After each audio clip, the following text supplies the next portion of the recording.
Okay, so word on the street is everybody want to talk about Kamala and her interview on 60 Minutes yesterday because she might not have answered every question perfectly. Okay, well, I mean, she is human, and the truth of the matter is, in American politics, we've come to this idea that we gotta have a perfect answer to every question. That's just called bullshit.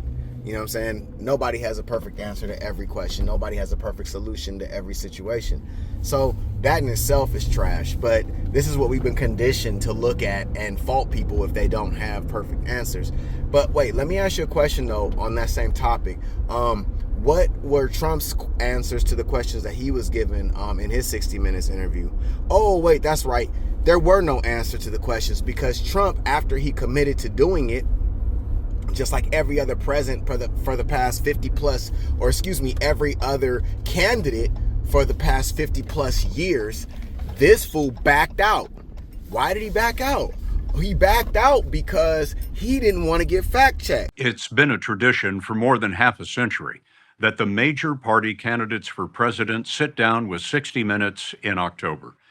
In 1968, it was Richard Nixon and Hubert Humphrey. This year, Vice President Kamala Harris and former President Donald Trump accepted our invitation. But unfortunately, last week, Trump canceled. The Trump campaign had told us that the interview would be this past Thursday at Mar-a-Lago. They also asked us whether we would meet 78-year-old Trump in Butler, Pennsylvania, where he was grazed in an assassination attempt. We agreed.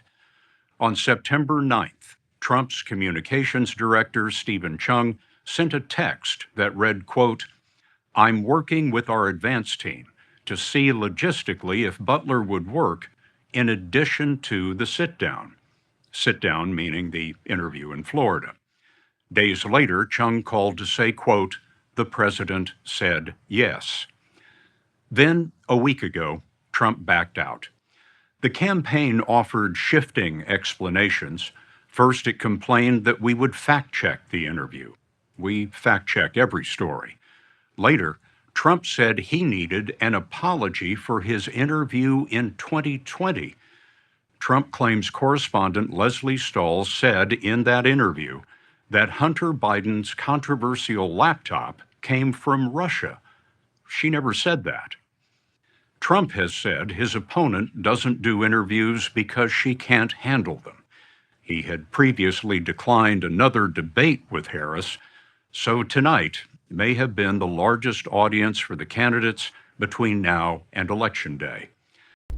So it's just crazy to me. It's mind-blowing to me. It's baffling to me how the Christian leader, the one the Christians are choosing to fight their battles, to lead them, is scared to get fact-checked in an interview, right? In a unbiased interview. It's been this way for years. So look up the history of 60 Minutes interviews, bro. I'm not even gonna have this conversation. Bottom line is, y'all always want to talk about somebody's character. Y'all always want to try to elevate yourselves as though you are somehow above the standard. Your guy broke he broke the agreement for the interview because he didn't want to be fact checked. Do you understand how serious that is on so many levels? Due to the fact that you call yourselves Christians, which are supposed to be people that hold themselves to the highest integrity, you have chosen a leader that will not do an interview because he doesn't want to be fact checked.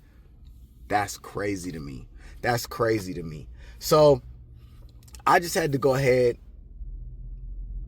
and put that out there real quick because sorry, somebody was driving up to me real close and I was trying to see what they was doing. But anyway, I just had to put that out there because it's a lot of hypocrites out here that's talking all this nonsense, and it just needed to be checked real quick.